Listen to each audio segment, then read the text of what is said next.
Hello, and welcome to Critical Reroll, the show where a bunch of nerdy-ass fans talk about a show in which nerdy-ass voice actors play Dungeons and Dragons. I'm your host, Turkey. Bidet. It's been a long time since I've said that. I kind of missed it. Today we have the whole not in LA half of Critical Reroll here tonight. If you guys want to introduce yourselves, now's the time to do it. Hi, I'm Ben, also known as Bardic Puppy on Twitter, and I'm currently sick, so I'm a sick puppy. Aw. Hi everyone, I'm Kate, also known as Sea Monster on Twitter, and I hope everyone is having a fabulous, fabulous day. Also, our LA half is in Twitter. Oh my god, in chat, so hello, LA half. Hello, LA half. You're gonna yell at us Everything not is doing falling funny. apart without you. Yeah, We miss you very much. get back quickly, please. So today we're going to be talking about an episode of Critical Role Campaign 2 that I don't remember. It's like 48 or something, right? Yeah.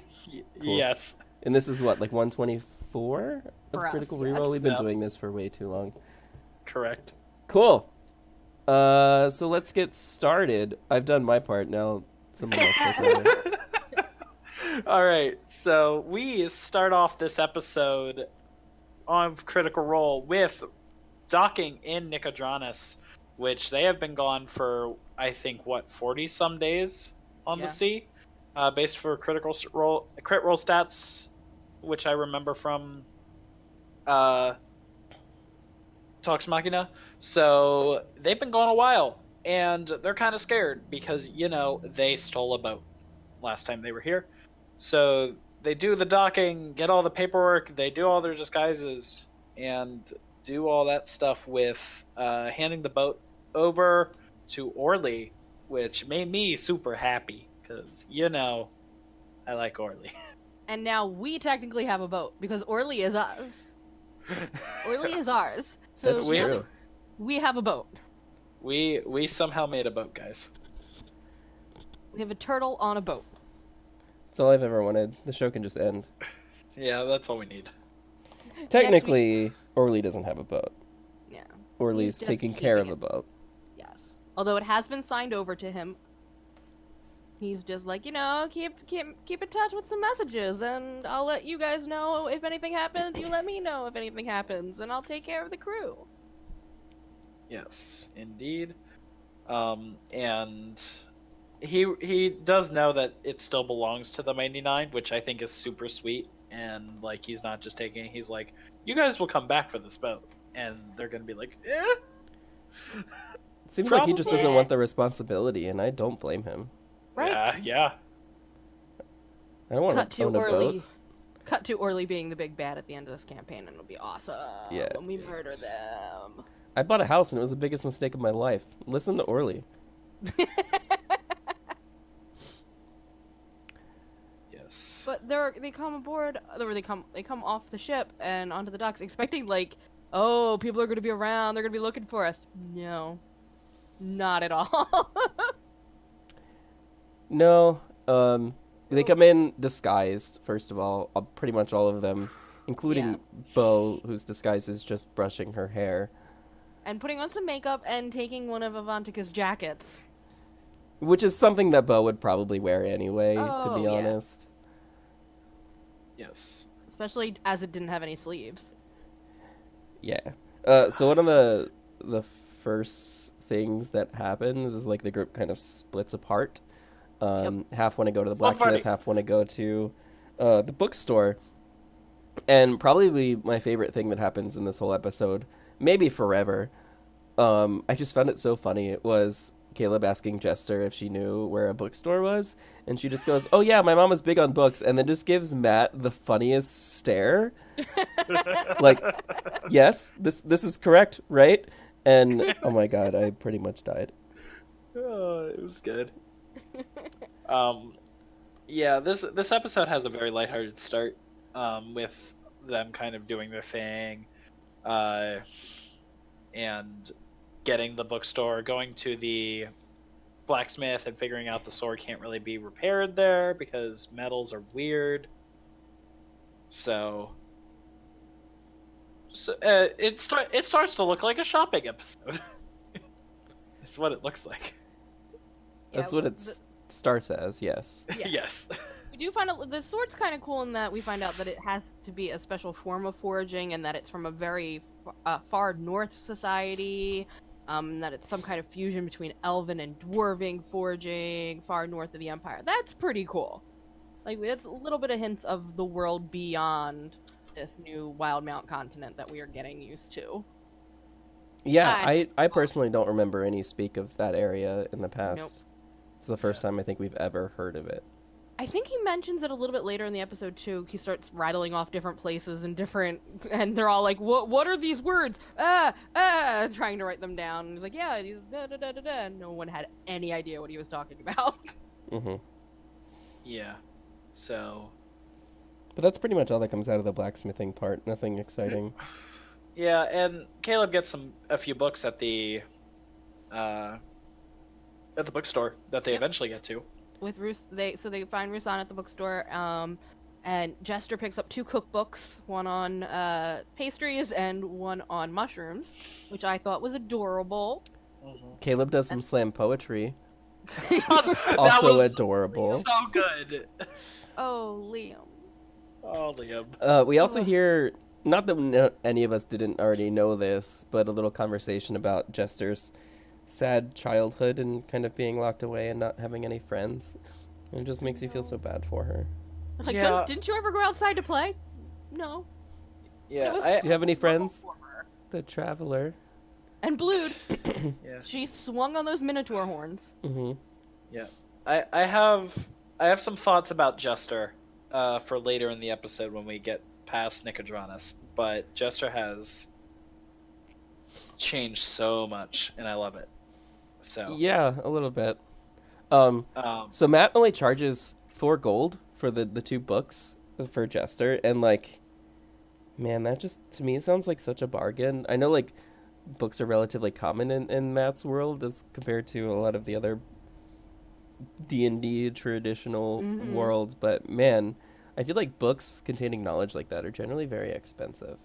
At least I've always Yeah. played them, even if they're just cooking. Like, I think But I think we- in the we in the take player's books. handbook, like just a generic book costs like 25 gold.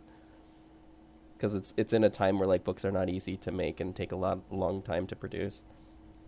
I feel like almost these people are more industrialized though, so like they might have printing presses. This is true. They probably do. yeah, maybe.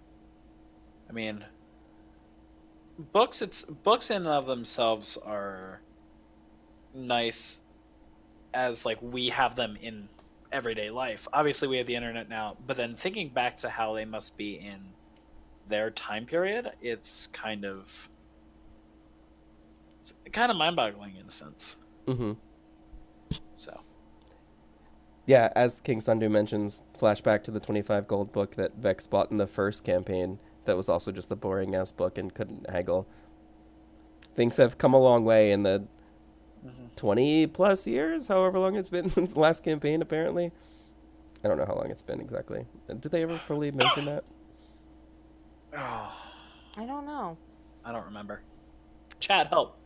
Anyway, so that's pretty much it. That's all that happens in those 2, and they kind of make it back to the chateau. Jester looks for Professor Thaddeus, who's fucking long gone. Oh yeah. Smart bird.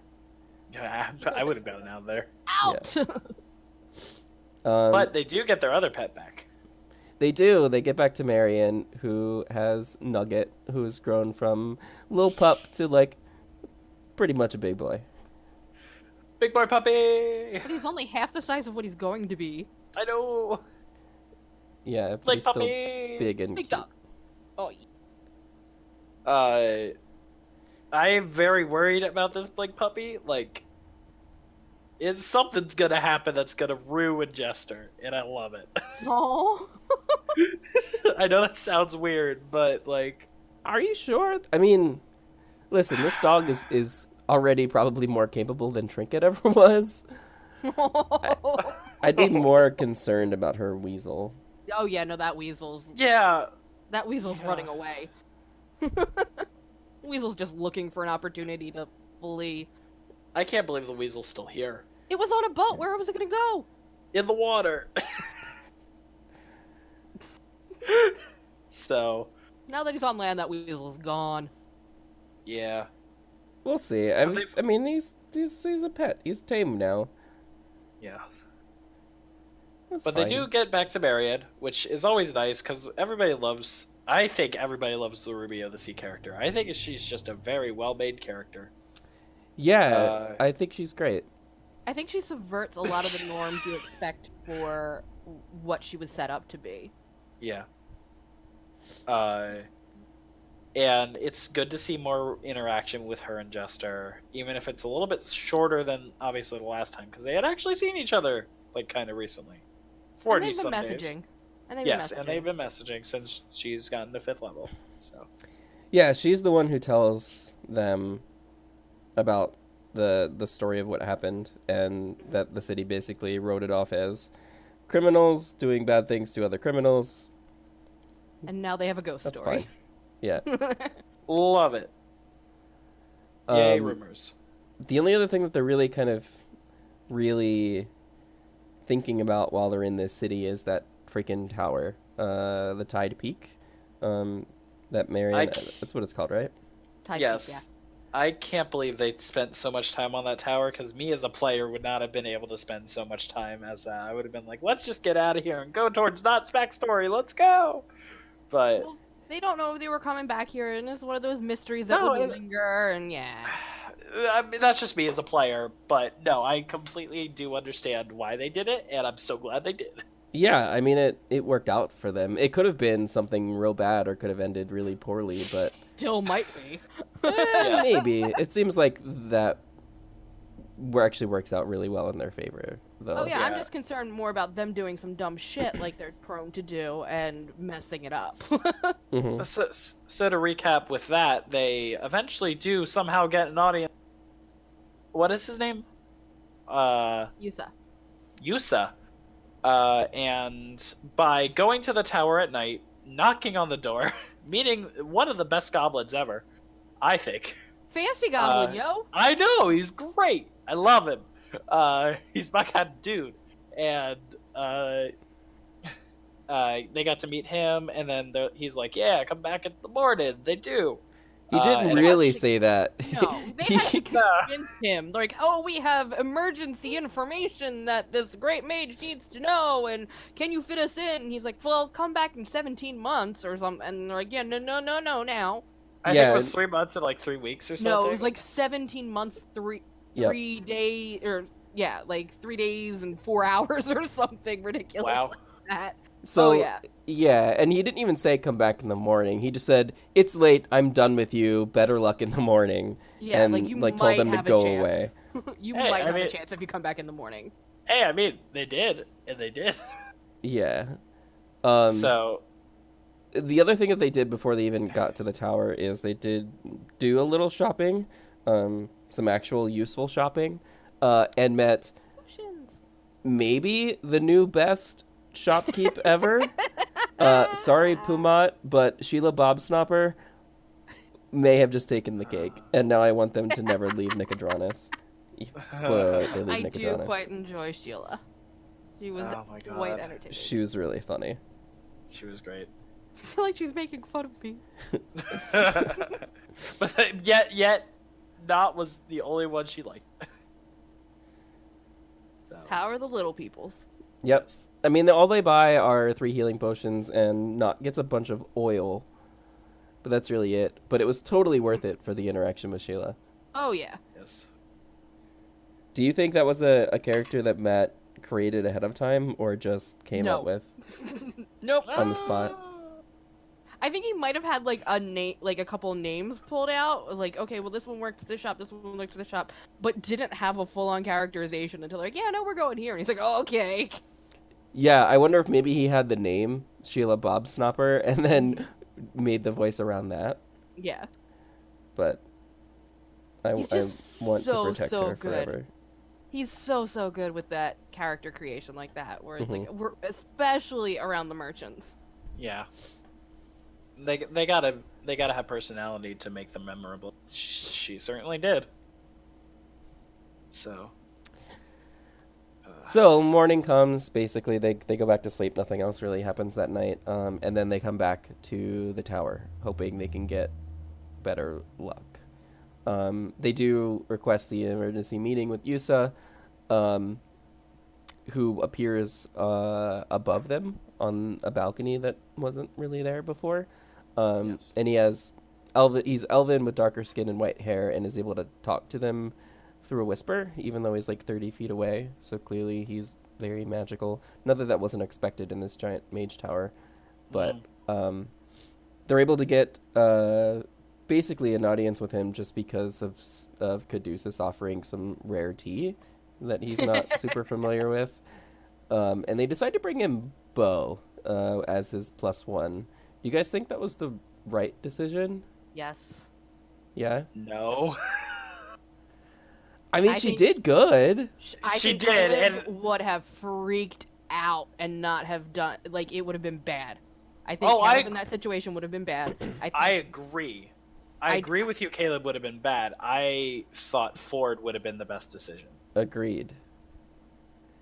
But Bo knew things that Ford doesn't. True. The other thing is, weirdly enough, like, outside of the game, you know, like, Bo's a monk, and she's, like, a smart monk, but, and then Ford is a warlock and kind of charismatic and also slightly deceptive, but I think Bo's way better at lying than Ford is, Oh yeah.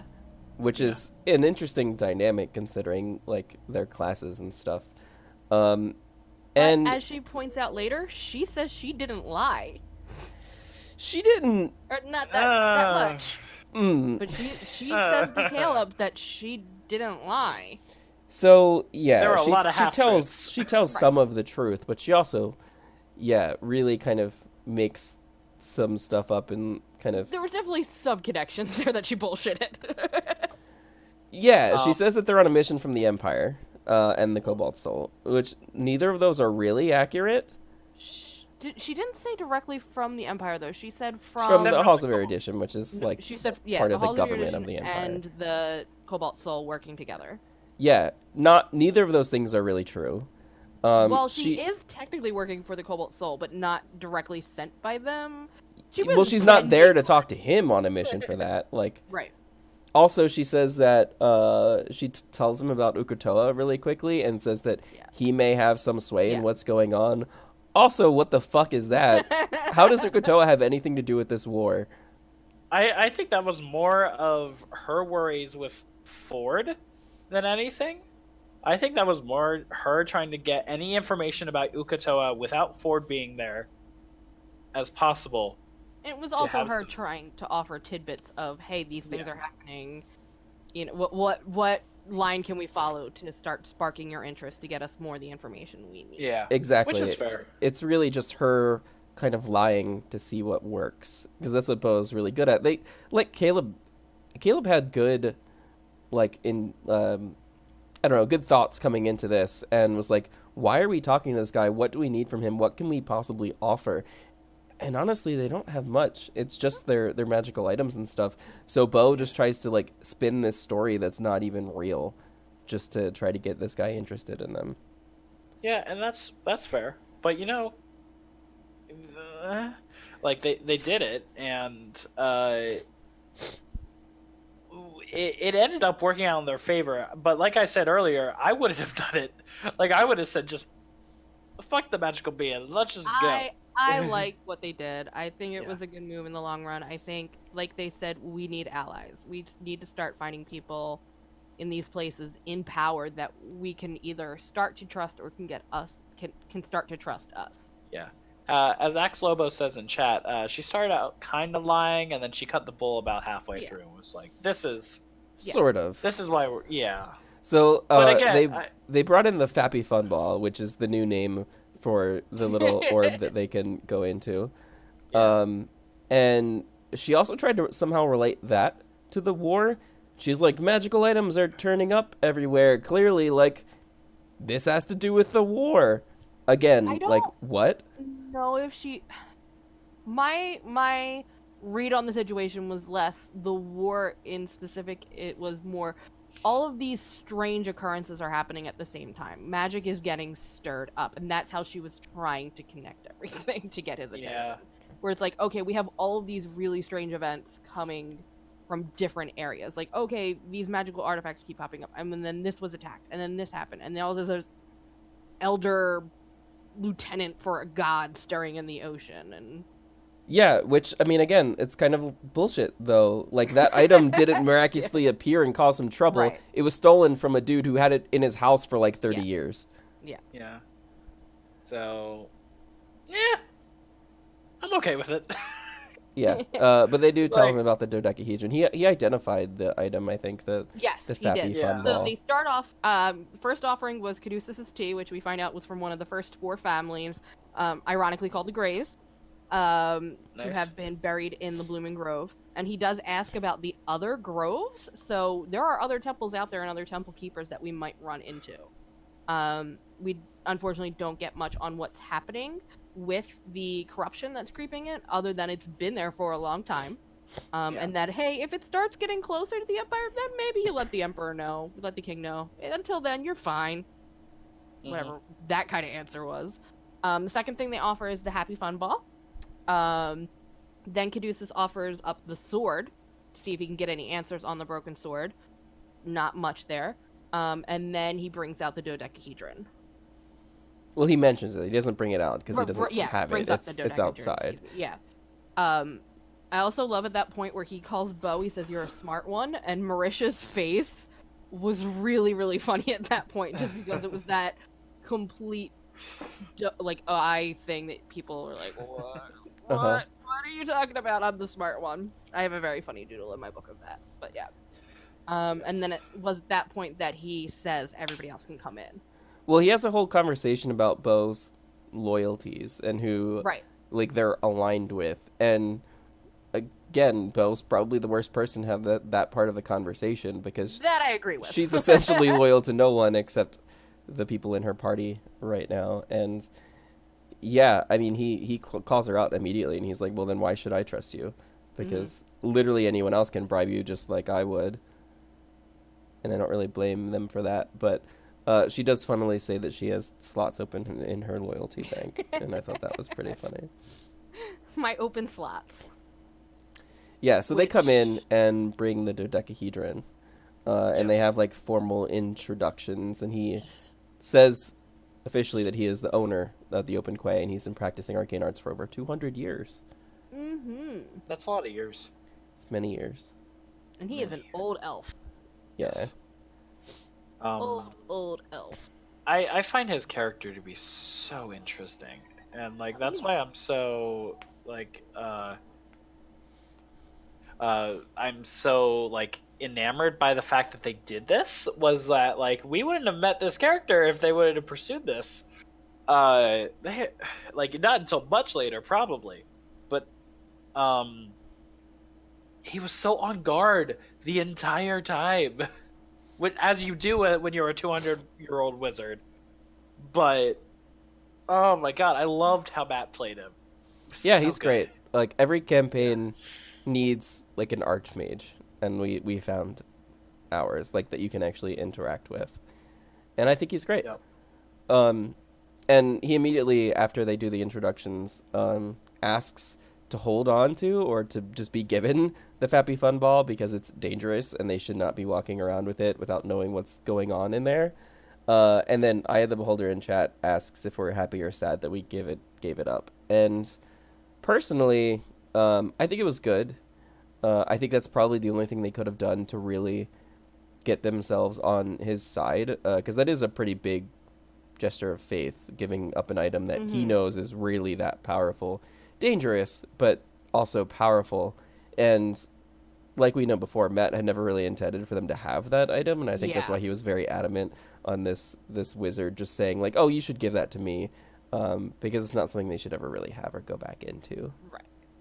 It was kind of like a one-shot sort of like, here, enter this place. Don't make me do 97 more rooms, please. But as we've spoken in past episodes, I think it would be a really cool mechanic if they do decide to do more one-shots with these characters. Like, hey, we Yeah. have this option to go into this never-ending maze of rooms. So, especially with, as we find out, with part of their deal, they have this option to keep coming back to check on it. That I think that'd be a really cool mechanic for them if they are interested in doing other things in the future with it Yeah. outside of the game. Mm-hmm. Yeah, I think Matt's probably like he probably has some of the other rooms already made, and like he probably had an idea of some of it just in case. And it's probably something that they're meant to come back to way later, or could be used for one shots or something. But as it currently stands, it's not something that they should be interested in. Correct. So I think it's good that they gave it up. Yeah, it and made sense. they get a thing out of it, which is the arcane sigil on that they can use to teleport when Caleb gets that spell. Yes. So Matt asks Liam if he has access to that spell, and Caleb said yes. I was real confused. Did he find the spell at some point? I don't know. Did he find like a scroll that he He just might have hasn't? I think he has a book. Something. I think he has a book of like spells that he's like been slowly writing down in his own spell book. Maybe. But he might have that spell, but hasn't written it down yet for the fact that he's not strong enough to. Yeah, he might not be able to cast it, but he might Yeah. have access to it. I mean, of course, when he levels up, he could take it anyway. But Yeah.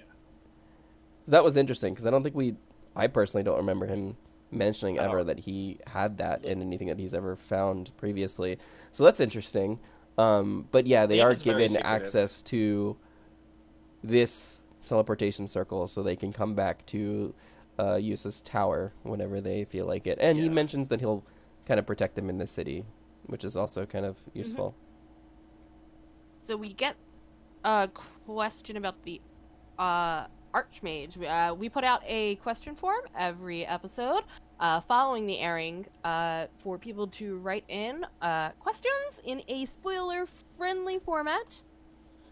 This one comes, and there's fortunately no name on this one, but it says, the dodecahedron. An Archmage has never seen magic like this before. It can alter reality once per day. It was an artifact of Xhorhas that allowed rebirth of their people, and it's falling into the M9's hands that may have precipitated a war. Is it of the far realm? Does it predate creation, or will the war continue? So many questions. That's also a very long question. It's interesting that it's something that this Archmage, who has been practicing for 200 years, doesn't know what it is. And that he says that fact scares him more than if he knew what it was and it was in their hands. Yeah. Yeah, so he casts Identify on it, which they then recognize. Then he casts something another spell, which we don't recognize. So immediately I was like, okay, well, what spell did he cast? So I'm like racking my head and thinking, and I mean, FMA 245 in the chat mentions Legend Lore, and that was kind of what I would think. The only thing is, Legend Lore takes 10 minutes to cast, and he does it in an action. So that can't be the spell that he actually casts. I have no idea what he actually casts on this thing. I was thinking maybe he casts like a protection spell on himself or something, just so like when he actually started like handling and doing stuff with it, it might not hurt him. I don't know what spell he could have cast there. Thought, because they said he got that weird far away look. So I know technically it only gives one mote a possibility every day, and it had already been used. What if, going further in the episode, we find out a little bit more about this thing called Dunamis? What if he got something from the orb that let him take that 10-minute and do it in one action? Because it's all about bending time and shit. Ooh. Or my a more mundane thought is that Or Matt just messed up. or he got sucked into the orb, because every time the first time they did it, Matt always described it in pretty good detail, like what they see, what happens. He could have just been experiencing that for the first time, and that's why he got the faraway look, even though he might not have gotten the moat. piece. Yeah, no, I was just trying to find a reason on. Well, they didn't actually use the dodecahedron yet that day. Yeah, Ford. Ford or did. Bo looked into it. I forget which one, but someone did. Yeah. They did clarify. They made sure that it was used before going into the. Yeah, but they did. I that somebody remember looked them into talking it, but about the moat wasn't. saying we should use it before going in, but I don't remember anyone actually using it. I think they did say that somebody used it because Chat, they if didn't you want if you him. know, let us They know. didn't want him looking into it and getting it. Yeah. So there are some thoughts, but overall, the whole talk with this Archmage is pretty insane. Just with what he's offering and the amount of power he has. He even goes and talks to Caleb alone at that one point, and that has that deep conversation about using people for your own gain, which I thought was so good. That's character development right there, and that's what I focused on in this game. And just such a good talk, and then just leaving Caleb completely flustered was really good. But it just showed the amount of power and control that Usa has. I want to know who his allies were before, because he Yeah. talked about, oh, I went on adventuring parties and I did the there were people who I went out with and they either died then or died later or and I was like, oh, buddy. Well, he's also an old elf. He's seen lots of people Exactly. die. Yeah, but I'm just curious if what kind of adventures was he on Yeah. before he took an arrow to the knee. So we did get another question from our little questionnaire that we put out. From no name because we didn't get a name. Considering Usa's power, how well do you think they got off with the entire deal? I think they did pretty good. I was very shocked how well they got off. I think the teleportation anchor is a good thing once they're able to utilize it. Yeah. But Yeah, I think that is a really huge point right there. I mean, I don't think this guy was going to steal things from them or be necessarily evil. But I think getting access to teleport to Nicodranas whenever they want to, as soon as they can use that spell, is really good. yeah. And Get out of the very Empire. useful for them, especially since they have ties to that city. And Yeah. as we see when they leave, it takes a long time to get anywhere. And Yeah. time can be a problem when you're traveling and things around the world are changing. So I think that's really good. It shows a lot of trust in him to give them access to his place. Yeah. Obviously, he's Agreed. much stronger than them and could probably kill them all, and he admits that as well. But with a little bit of deception, anyone super powerful can be kind of taken care of in any number of ways. So the fact that he gives them access to their place and says that he'll protect them, that's pretty good. Yeah. I would say that it's even better because of the changing political climate of the world. Just trying to get through getting through the border. Mhm. Even though they had all the right paperwork and they had already talked to it, they still almost without Jester's really good forgery roll, that could have taken a lot more time. And they still messed So- up because she said the wrong god. Yeah. They still got So- searched. But yeah, no, I agree that especially, yes, it's cool that they have this port to Nicodranas to see Marion and, have the personal connections. But the fact that they have an out to get out of the Empire is Yeah. super important. Yes, indeed. I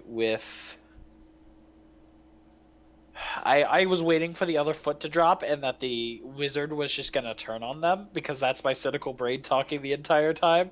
And I know it probably wasn't gonna happen. However, I was waiting for them to be like, I could take this. I was waiting for him to say, I could take this from you right now and there's nothing you can do about it. And be like, oh.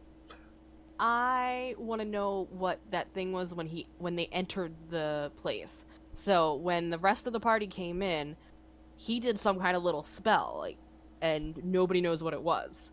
And right before the door shut. So I don't when the rest remember of it was Caddy and Bo were inside and stayed inside, and the other four came in, and he cast some little spell, and I no one knows what it was. And I was like, oh, did he just message somebody? I just thought that was him like opening the door and granting them access. No, he did something after that. There was something after that where he did some little, I don't know if it was ascending, I don't know if it was to his little goblin guy upstairs, detect good evil, I don't know what it was. But it was something. It was something. I'm curious to see if that plays into anything in the future. Mm-hmm. Yeah. Yeah, I was there's a lot of... less skeptical of this guy, but also, so Jester gives her full name, and he doesn't really pay much mind. But you would assume that a guy of his stature would know exactly who Jester is when she says her name, and looks as she does. So I was a lot less worried about him doing something to them because, as Marion mentions when they leave, like she knows exactly where they were going that morning. They left from her place.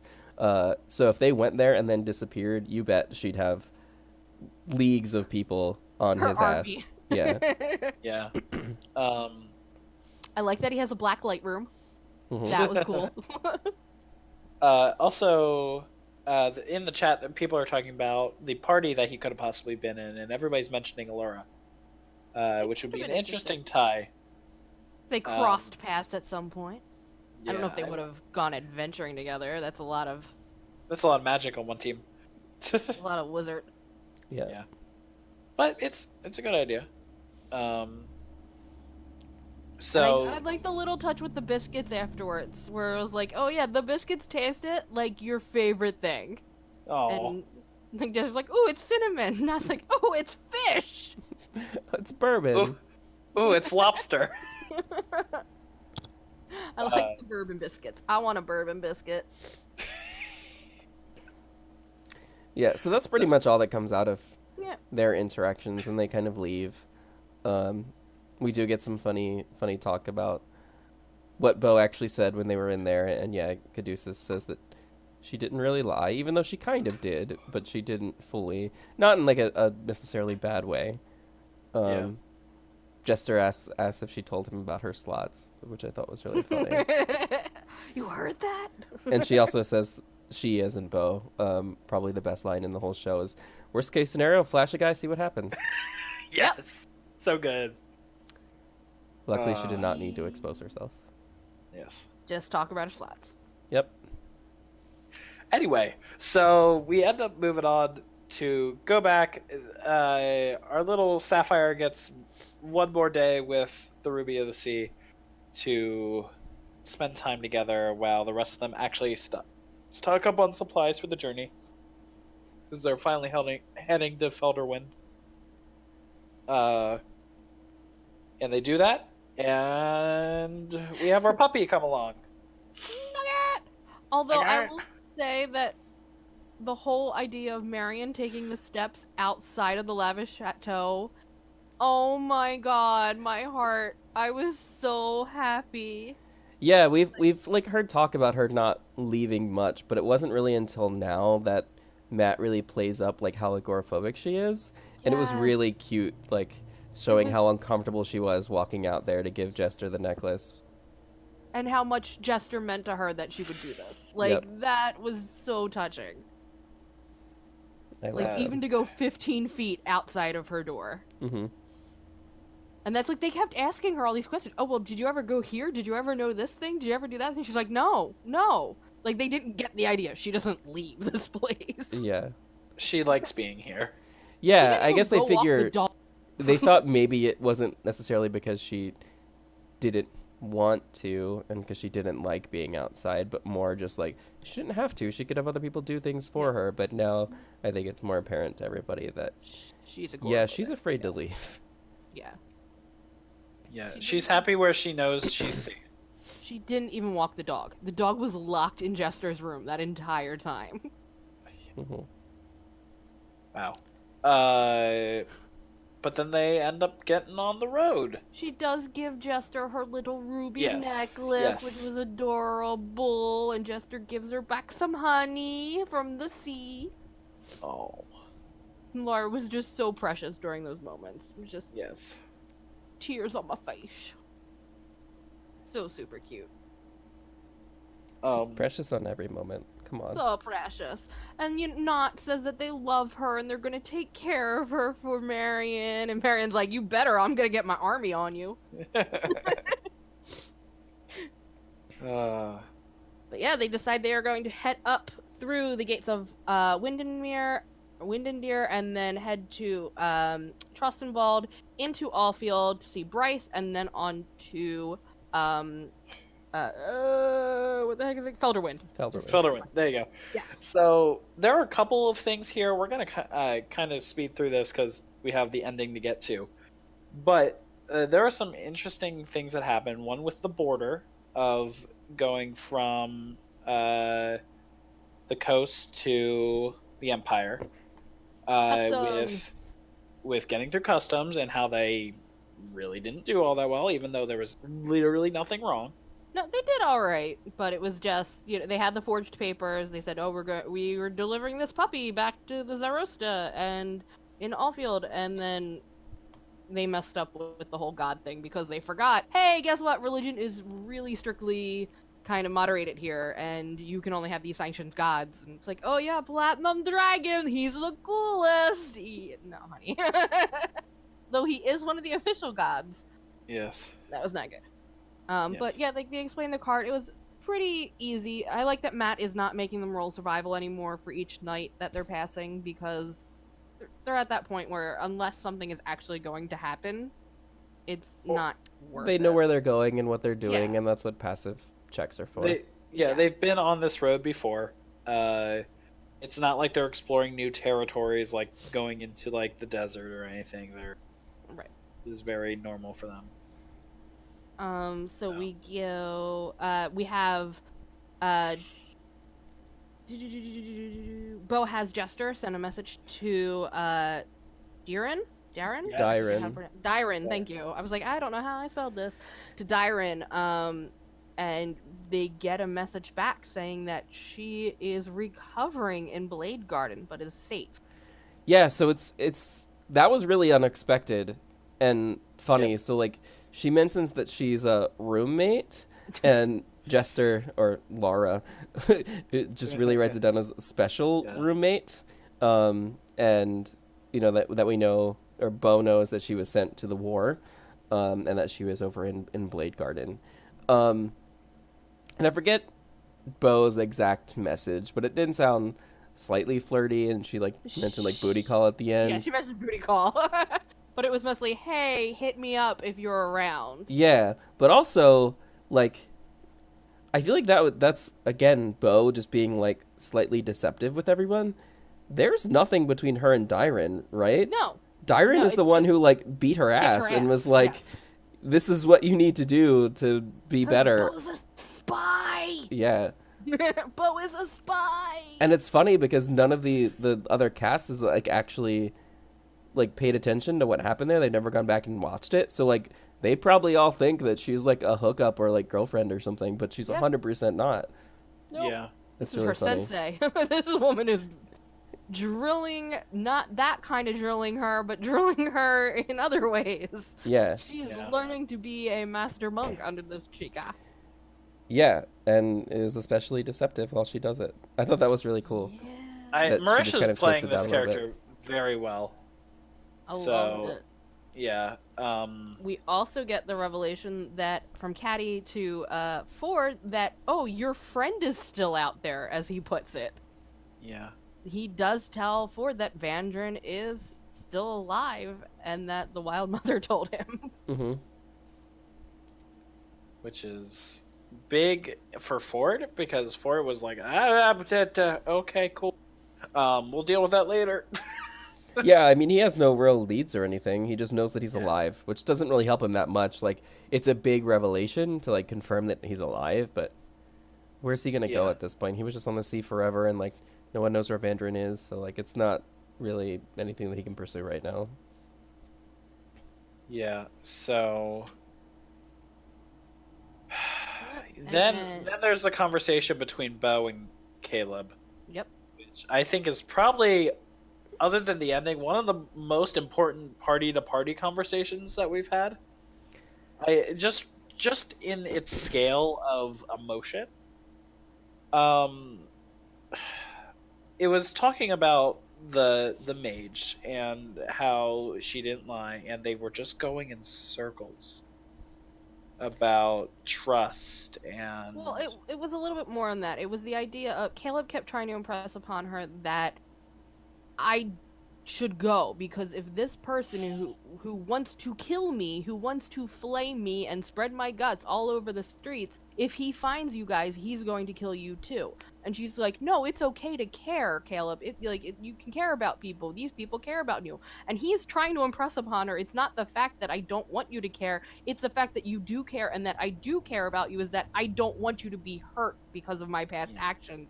And neither one of them were quite getting it. Yeah, Yeah. they're both really bad at talking to people, and Yeah. you throw them into a conversation, and it's just like a fire that just gets bigger and bigger. And like some people get really frustrated with both of them, probably more so Caleb when he has these conversations, but he's right.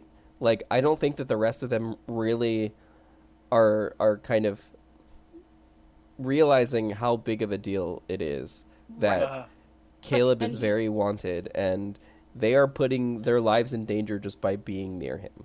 And Yeah. he hasn't really revealed that to the entire party either. Mm-hmm. It's really just Bo and Not who know that full history. So, Yeah, so I feel like he's, without him having the conversations with other people, I think he's trying to make Bo understand enough so she can have those conversations with other people, so she can be like, yo, we really need to be more careful, or like, and like maybe explain why, or like not explain why, but at least like tell Ford and Jester and Conducis like we need to keep a lower profile and shouldn't be just doing things like that. right. Yeah. yeah.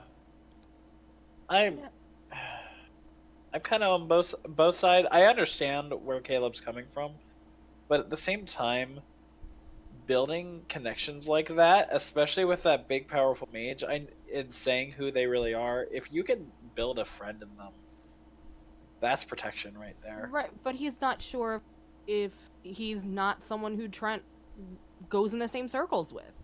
Because they're both these super powerful mages. He doesn't know enough about him to trust him. All he knows is there's this That's giant fair. tower. How do I not know that these guys could have been college roommates? You know, like Yeah, and I mean, even if he doesn't know him, it's not that hard for someone with that kind of power to find out exactly. Yeah. things about those people, Mm-hmm. and then very easily use that to their advantage and be like, oh, I know this person, I know where they're going. What will you give me for that information? Because they mean nothing to me. Yup. So I Yeah. I can see both of their sides on this very clearly. Yeah. So it takes 2 days for them to get to Trustenwald to Allfield. And in Yep. Allfield, they do find Bryce.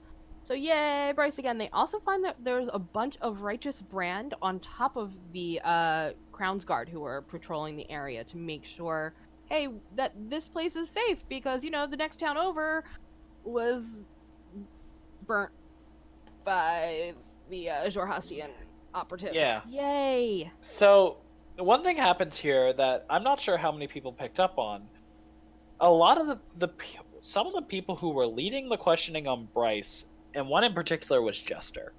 So Jester was very interested in what Bryce had to say when it came to what was happening, where things were happening, and she was acting very serious.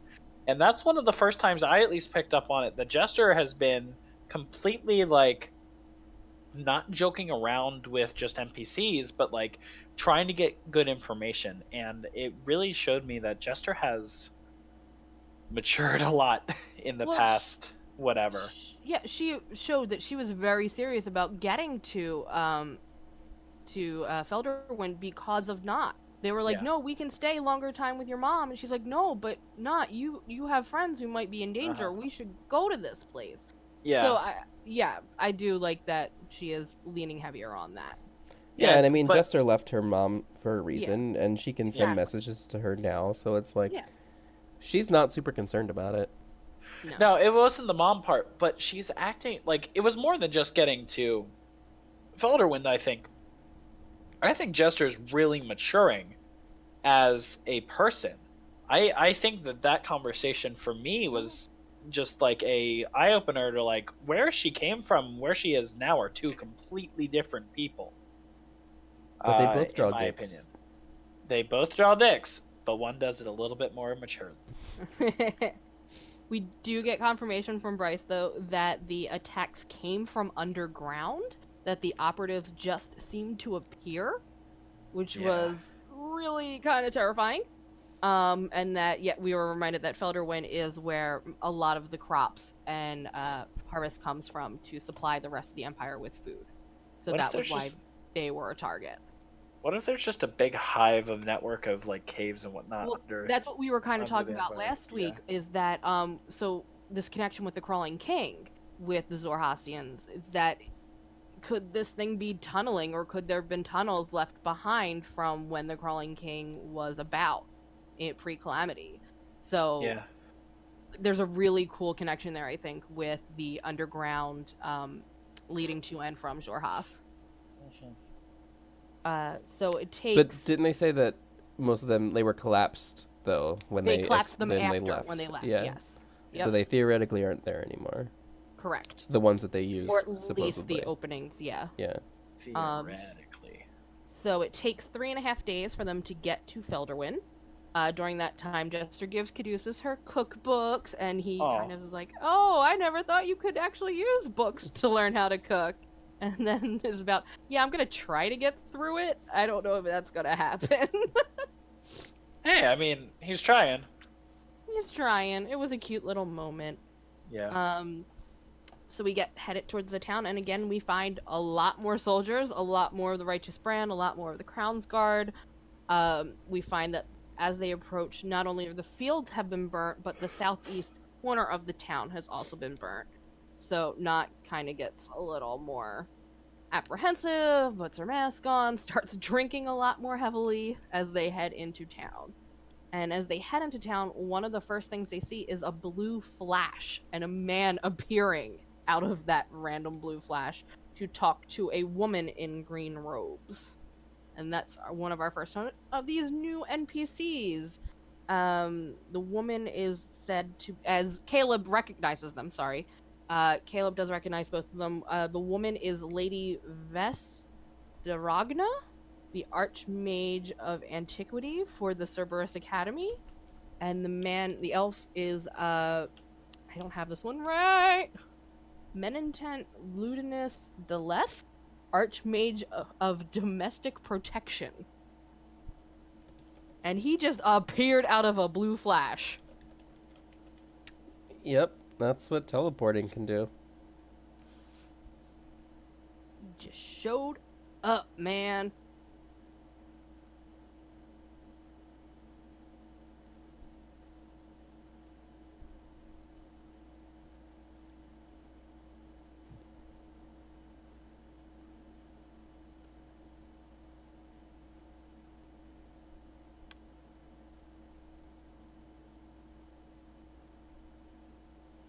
I can't tell if Ben's talking to us or not. I think he is. Yeah, I think he's muted. I was like, Damn it! We're trying to signal to you. Yeah. Damn it. Okay. Please Never mind. restart that whole thing. Yeah, restart the whole thing. I'll after cut the that out. teleportation.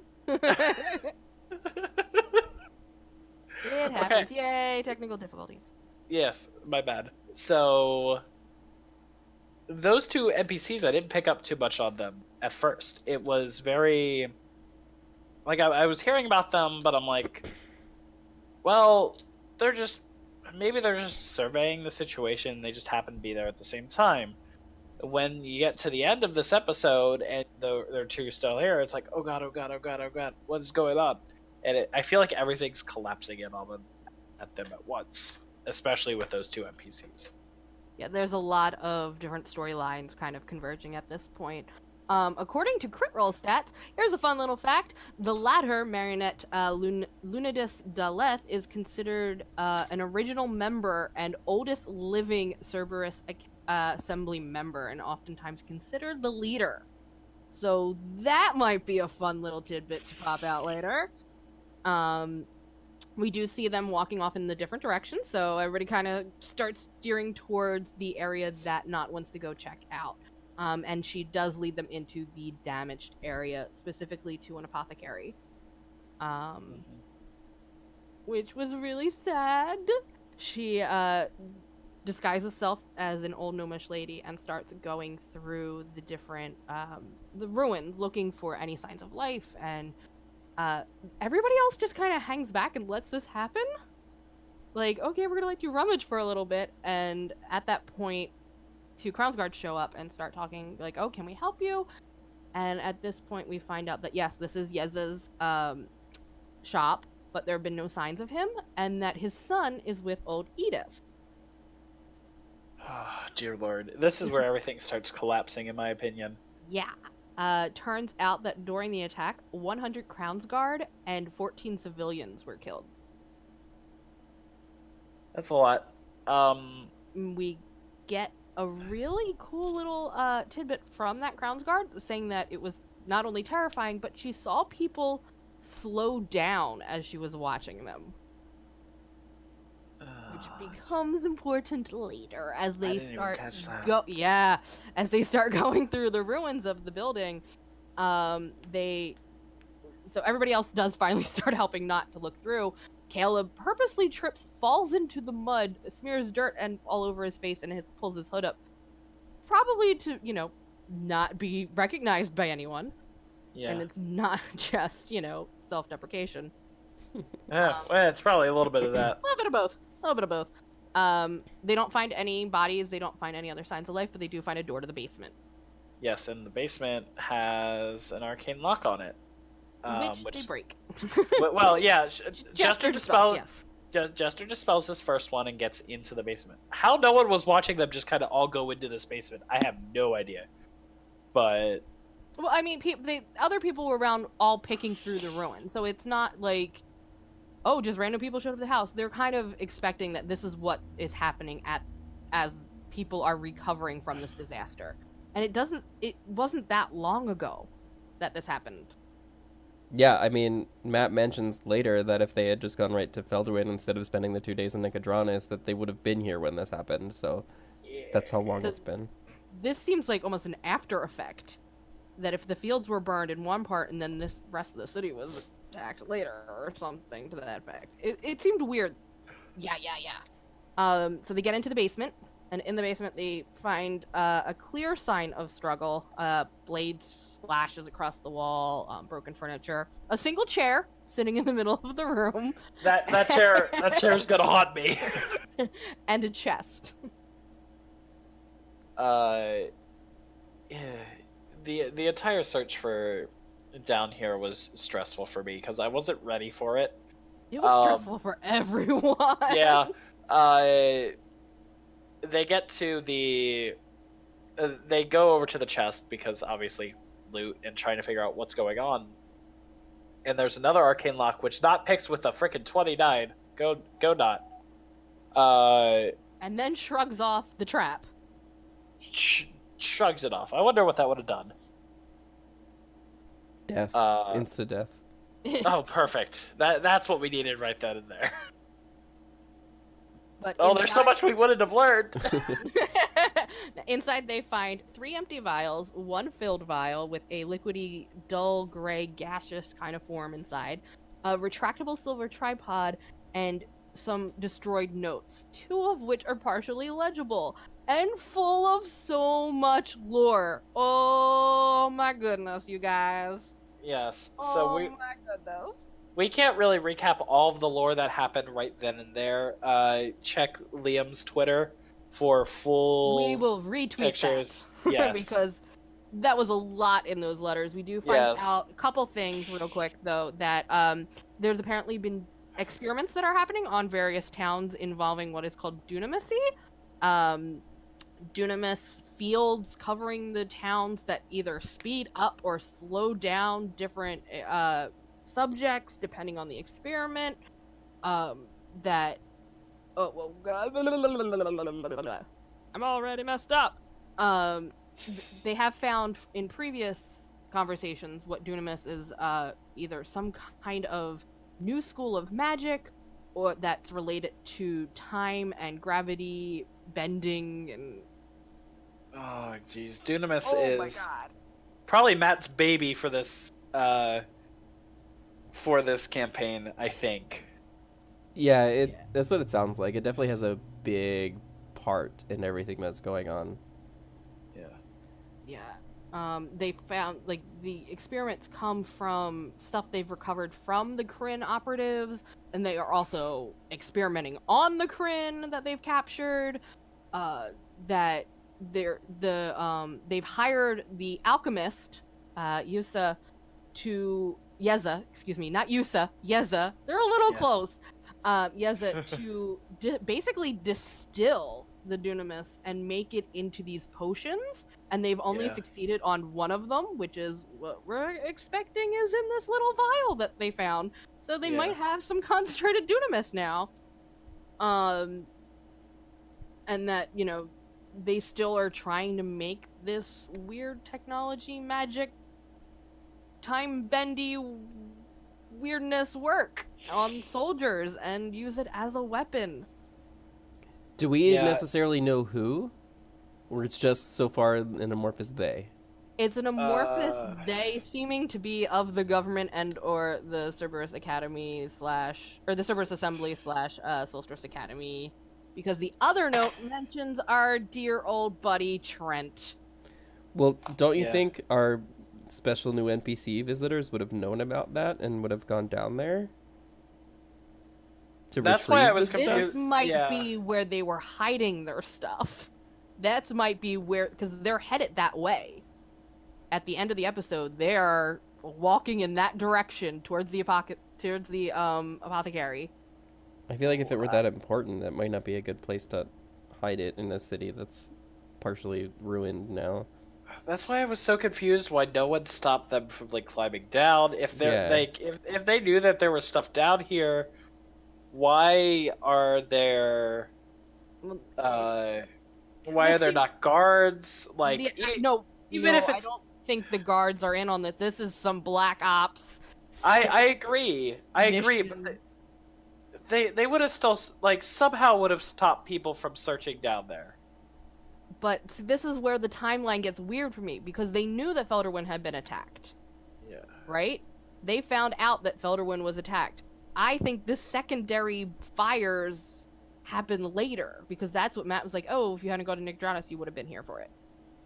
And they're just recovering from whatever the secondary thing is. Yeah, this is a different attack. The other one was more to like kind of burn the fields and stuff. Yeah. It wasn't a full Something on. else is going on. That was done by Jorhas? Yes. Okay, The, so the Kryn operatives. do we have any I know that Trent is not a good guy. But Jorhas, what role do they play in this entire Dunamis? So that's what they're saying. So according to the letters, the Kryn who live in Jorhas have had this ability. They have been using Dunamis and have been using this form of magic to speed up or slow down their operatives and their attacks.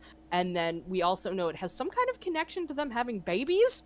We're not quite clear on how that works, but that it's responsible either for the repopulation or continued generations of the Kryn. So they have been using this, but the Empire has now just come upon this magical technology and is trying to use it for their own. So they're in the middle of R&Ding, reverse engineering, all of that goodness. That's insane. Yeah, but we know Trent is involved in some of this. Trent apparently has some new proteges who are showing a lot of aptitude for Dunamancy. How much do we think that those proteges are the two that were with Caleb? I don't know if it's them. That feels like it's been a couple years. Yeah, it's been a little while. Then what do they have to do with it? Well, so it seems like, from my understanding, is that Caleb and Aelwulf and Astrid, yes, were kind of like original proteges, and he was trying to bring them up. Caleb freaked out, ran away, was in the insane asylum for a little while, and then 5 years ago got out of the insane asylum because he's been running for 5 years. Yeah. Anyway, we may Anyway. find out more about that, Yes. but there are other Dunamis. things that are more Bookmark important. that. Yeah, so they get out of the Basement. basement and they go and not needs to go and find Yeza's son At old Edith's Um, house. Yep.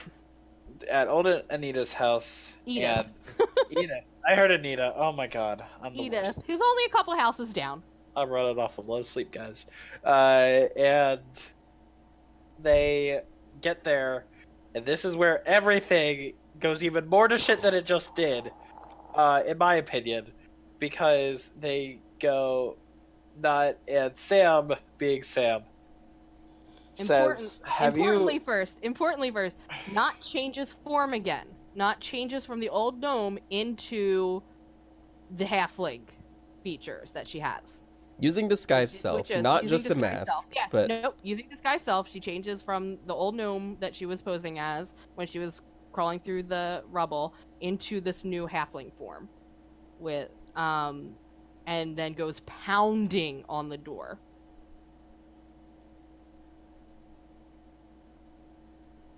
Yeah, it's wow. The pounding and the opening. What was I don't the words? The very first Where words is my son? Where's my son? Yep. And she's like, I thought you were dead. And her response is, I'm not. Aha! Boo. That's a pun. Could be where she got her name from. Yeah. Who knows? But you can see the shock on everybody's faces when this happens too. I was watching Travis. Yeah. Sam my Regal, God. you. I'm gonna rewatch tricky. after this happens. I'm gonna rewatch that. It's amazing. So yeah, they bring out this 5-year-old halfling boy, named Luke, and he's like, "Daddy said the goblins killed you." Oh my god! And they have this conversation about with not saying that. Oh, I sent all these presents home for you, to Yeza to give to you, and apparently Luke had never known that they had come from her. Right, just got presents. They said it was from someone. She starts asking, well, where is Daddy? Do you know what happened? Like, oh, Ida said Daddy went away to help the war, but I think she's lying. Daddy, and, and that, well, what happened? And, well, Daddy hid me when the scary lady with the pointy ears came, or the mean lady, I think was the right word. Like, Mommy, where were you this whole time? It's like, oh my god, break my heart. Yeah. Mm-hmm. Luke was super overwhelmed. Yeah, his dead mom just showed up. yeah, Yeah, no, I'm not saying that surprisingly. It's just it's He's insane. 5. Let me finish. So no, I want to see what Luke's like when he's not in a complete state of shock and probably a 5-year-old. Yeah. Yes, but I want to know like how he was raised by just Yeza alone without his mother here. And then the bigger question: how is he a halfling? Is not a halfling. So we have a couple options on that. Yes. Yeah, so well, how Either- long is it Well, the kid's been? 5 years. Well, the kid's 5 years old. Do we really have an idea of how long Not and Caleb have been together? No, but Liam did reference the 5 years before as well, saying in that he's been running for 5 years. Sure. So, yeah. But we don't really know when he and Caleb, or No. when Caleb and Not actually met up and No. became unlikely friends. No. Okay. So yeah, it's very weird. It's very clear that this is her son. Yeah. She's in a disguise that looks like a halfling. The child is very clearly a halfling. So how is that possible? You mentioned that he says that the goblins killed her, which is not something that you tell a child unless it's true, in my opinion. You don't lie to a child and say, these evil goblins killed your mom. unless you're, I mean, Instead that's of not a just lie walking that you right tell a away. child. So I feel like that has to be true. And then somehow she was resurrected, like you mentioned, possibly with like reincarnation or something like that, into a different race. And that's why she's so hesitant about what she looks like. Yeah. Also, why she hates goblins so much as a goblin herself. Um, but she also has all of the backstory of how she grew up in this goblin tribe. But thinking about it now, it was very generic. Yeah, Mm-hmm. she has not been specific on that at all.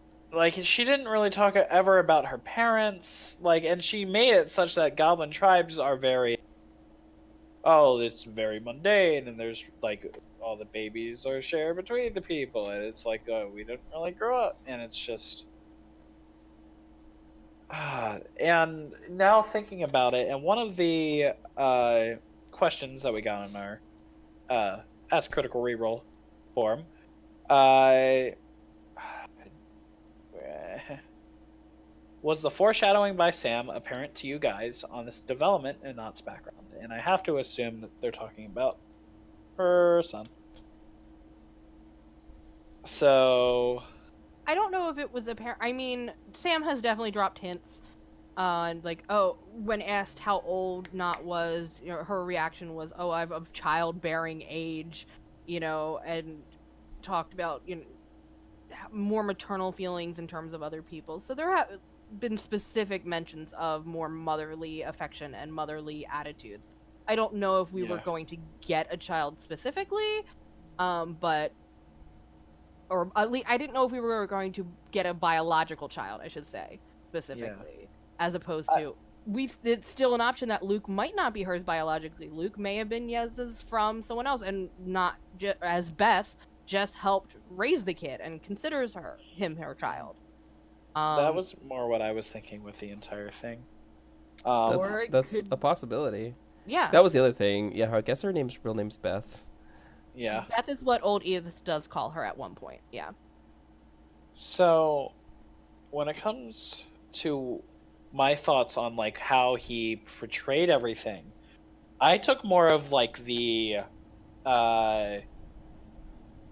transgender approach, which is a weird kind of thing to say, but like that he legitimately like Sam is playing a character that believes that she was born in the wrong body. So I had actually believed that Sam's character Not was born as a goblin, but has always felt like she was not a goblin and felt much more acquainted with the halfling race and whatnot. So my thing was always like when Not got to know Yessa, that she developed these motherly feelings for her, and maybe there was a child at one point that Yessa had with it, but then when those motherly feelings came and she couldn't do anything because she wasn't attracted to her own species, but then she ran away and found Caleb, all those motherly feelings then went to Caleb.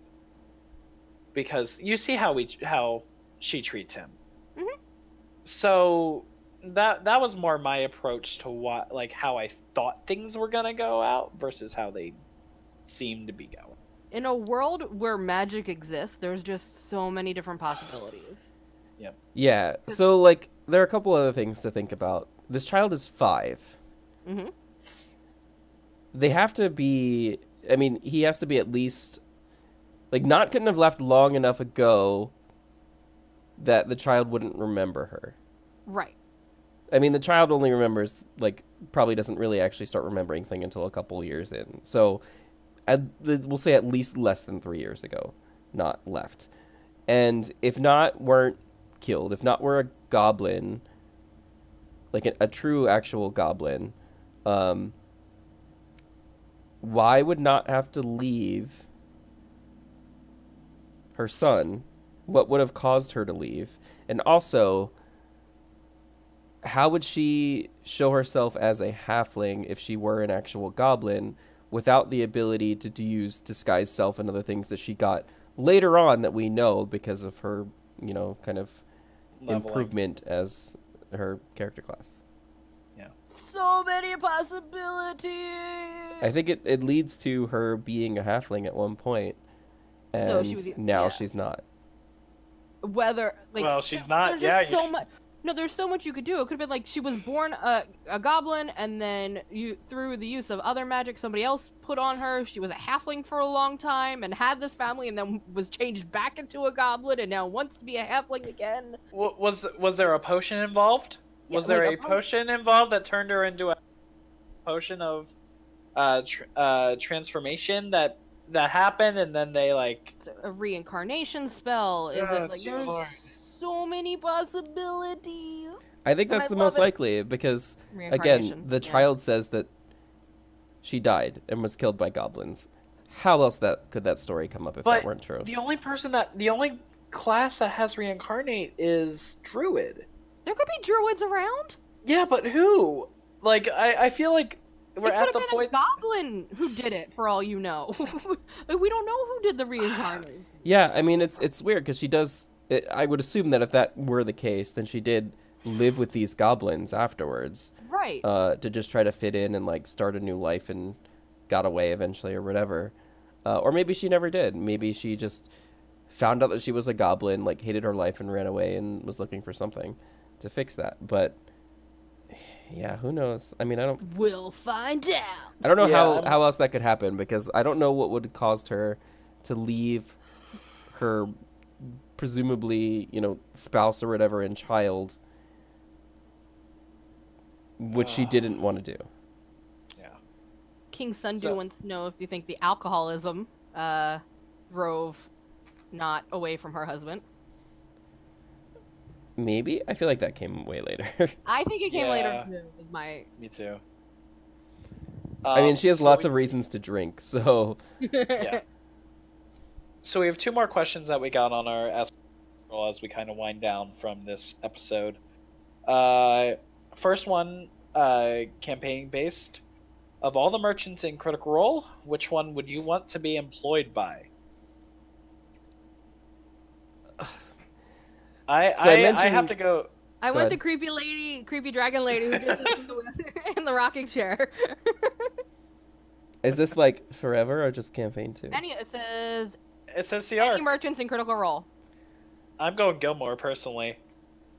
I think That's- I think Gilmore's Hashtag we know, man. the right answer.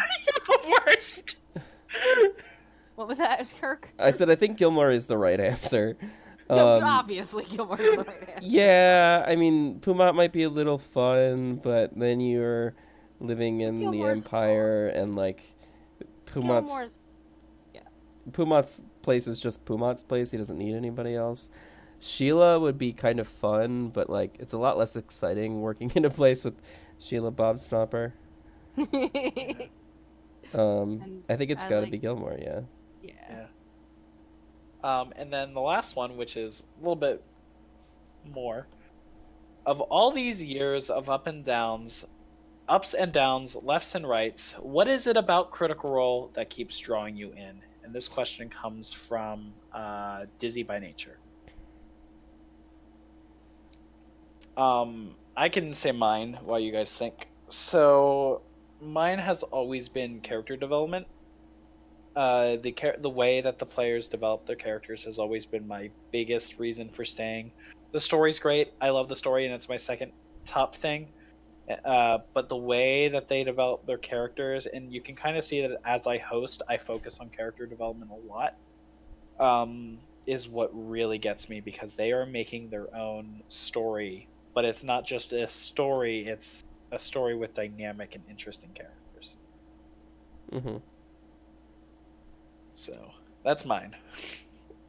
For me, I think it's the people. It's less about what's happening in Critical Role. It's less about the story. It's less about the characters. It's more about them. It's the nerdy ass voice actors. It's not the Dungeons and Dragons. That's kind of what keeps me. Just because they're such funny, genuine, nice people that kind of foster a really great community. And I mean, a lot. It's hard to give up on something that's meant so much to you, and I think we can all say that like Critical Role has really kind of changed our lives for the better. And it's really hard to like not keep that as part of a thing that you want to do all of the time. I mean, I find it hard, especially when I wasn't doing this podcast, to like keep up with everything all of the time. But that wouldn't change like how much like I cared and enjoyed the people. It's harder for me to stay engaged with the community now because it's so big, so I don't do that as much. But with the cast and the people that I know that watch Crit Roll, it really kind of keeps me engaged with all of them. So that's definitely it. I mean, I love D&D. I play in fucking 3 campaigns and TM one of them, and like I can never get enough of it. There are hundreds of other online games that I could watch if I cared, and they're all great. I mean, Critical Role might be the best. I mean, we just say that because we're doing this podcast, but there are a lot of really good stuff out there. But the reason I stay with Crit Roll, and even though there are like ups and downs, and there are times when I don't particularly like it or find it enjoyable or like do something else while the show's going on, it's the one that means the most. So I'm gonna stay with it, and it's because of the people. Herc took Sorry, my that was answer. really No. long. Sorry, Kate. It's all good. No, the people definitely. I mean, I have found so many friends from all over the world because of this.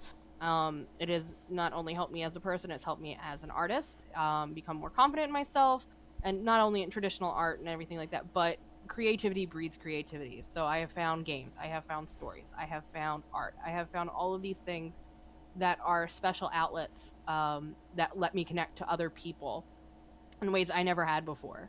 I'm not a very social person by nature, so being able to find that common ground with friends through this medium has just been world changing.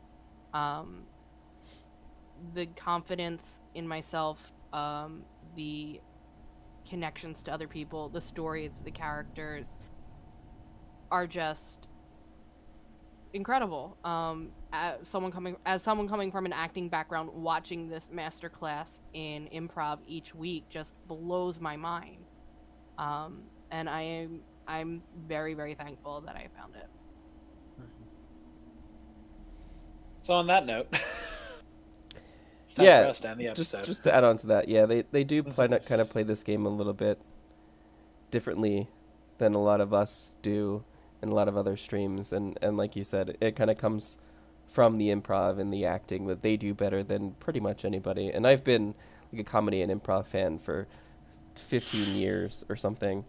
So like that was part of the reason why I started watching this show, because I was already familiar with some of the people, and I was like, well, I mean, I had already played D&D, but I wanted to see how someone with that kind of background played D&D, and it's definitely changed things a lot.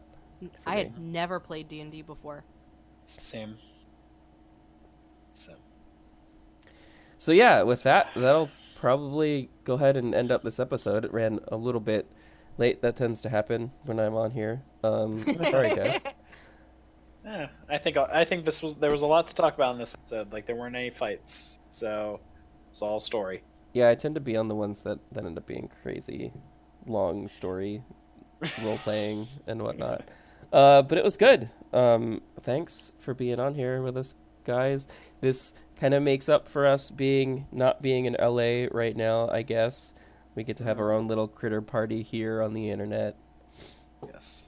I'm sad I wasn't able to go, but I hope everybody had fun. Yes, and I can't wait to see the Search for Grog VOD that comes out In a few weeks. February. Yes. So, And we've got a lot to learn in next week's episode about all of the things that we talked about at the end of this one. Oh my god. It's only going to get crazier. Story, the Dunamis, oh, so much. The elf peoples. yes. Yep. So, we are Critical Reroll, and if you want to follow us on Twitter at Critical Reroll, do that, because we're kind of cool sometimes. Only sometimes. Yeah. And I have been Ben/Bardic Puppy /Sick Puppy. I'm Kate. You can find me at SeaMonster on Twitter and Twitch. And I'm Herky. Don't follow me. Have a good night, everybody. Yeah. Bye, friends.